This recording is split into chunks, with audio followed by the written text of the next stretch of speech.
नमस्कार दोस्तों, एक बार फिर आपका स्वागत है हमारी YouTube channel knowledge of history में। आज हम फिर से नया वीडियो नई जानकारी लेकर हाजिर हुए हैं। आज की जो कहानी है, जो प्रसंग है, बड़ा ही मोटिवेशनल है, बड़ा ज्ञानवर्धक है। आज हम आपको बताने जा रहे हैं जो नारी जाति को मासिक धर्म होता है, इसी के बारे में बताने जा रहे हैं।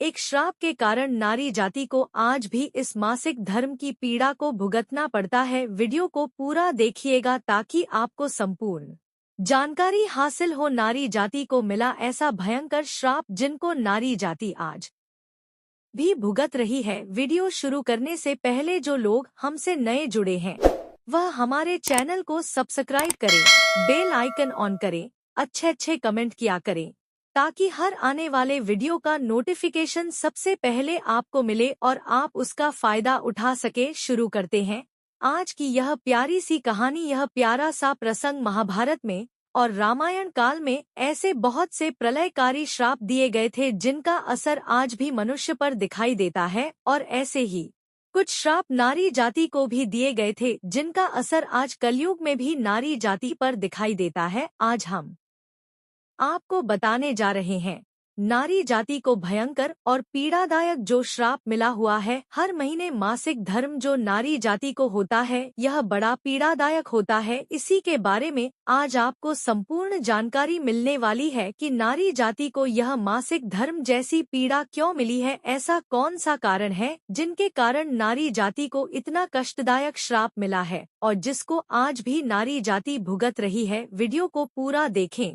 ताकि आपको संपूर्ण जानकारी हासिल हो। नारी जाति को इसी के साथ दूसरा श्राप भी मिला है कि नारी जाति अपने पेट में किसी बात को नहीं छुपा सकती। यह चीज को आपने महसूस भी किया होगा और आपने देखा भी होगा कि स्त्रियों के मन में, स्त्रियों के पेट में कोई बात नहीं रुकती है। वो बात चाहे कितनी सीरियस क्यों ना हो, लेकिन वह बात नारी जाति के पेट में नहीं रुकती है। नारी जाति आज नहीं तो कल नहीं तो परसों एक न एक दिन नारी जाति उस बात को एक दूसरे से कह ही देती है और उसको पता भी नहीं लगता कि उसने उस बात को किसी से कह दिया है। बातों ही बातों में स्त्रियां उस बात को कह देती हैं। पहले हम इसी बात पर बात करते हैं कि नारी जाति को यह श्राप क्यों मिला है कि उसके पेट में कभी कोई बात नहीं रुकती है। यह श्राप महाभारत के दौरान युधिष्ठिर ने सभी नारी जाति को दिया था। इस श्राप की कथा कुछ इस प्रकार है। जब अर्जुन ने महाभारत के युद्ध में अंगराज कर्ण का वध कर दिया था, अंगराज कर्ण का वध होने के बाद माता कुंती ने कर्ण की मृत्यु पर दुखी होते हुए अपने पांचों पुत्रों यानी पांचों पांडवों को बताया था कि कर्ण तुम्हारा शत्रु नहीं है बल्कि तुम्हारा बड़ा भाई है, यानी तुम्हारा ज्येष्ठ है। और माता कुंती ने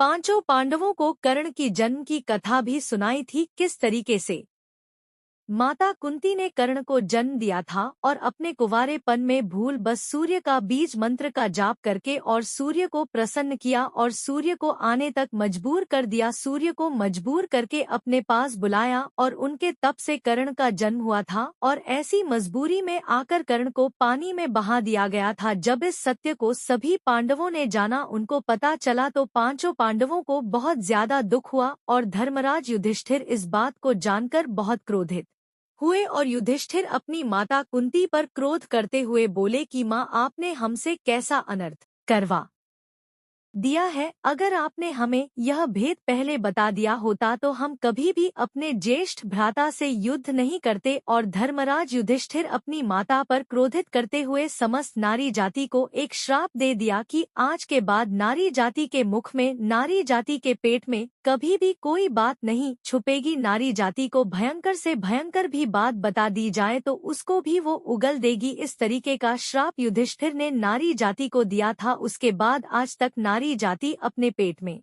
किसी बात को नहीं छुपा सकी, चाहे वह बात विनाशकारी क्यों ना हो, लेकिन फिर भी नारी जाति उस बात को अपने पेट में नहीं छुपा पाती है। अब आता है दूसरा श्राप। नारी जाति को भोगनी होगी मासिक धर्म की पीड़ा। महिलाओं को हर महीने में 5 दिन का मासिक धर्म होता है और इससे उन्हें बहुत ज्यादा पीड़ा भी होती है। यह पीड़ा भी नारी जाति को एक श्राप के रूप में मिली हुई है। भागवत पुराण के अनुसार इस श्राप की कथा कुछ इस प्रकार है। एक बार देवताओं के गुरु बृहस्पति देवराज इंद्र से क्रोधित हो गए थे और इसी का लाभ उठाकर असुरों ने स्वर्ग पर आक्रमण कर दिया और इंद्र को अपना स्वर्ग छोड़कर भागना पड़ा। तभी इस समस्या का समाधान करते हुए ब्रह्मा जी ने देवराज इंद्र से कहा कि तुम्हें किसी ब्रह्मा ज्ञानी की सेवा करनी चाहिए जिससे तुम्हारा स्वर्ग तुम्हें वापस मिल सके। ब्रह्मा जी की आज्ञा पालन करने के लिए देवराज इंद्र ने एक ब्रह्मा ज्ञानी की सेवा करना शुरू कर दी थी, लेकिन इस बात से इंद्रदेव बिल्कुल अनजान थे कि जिस ब्रह्मज्ञानी की वह पूजा कर रहे हैं,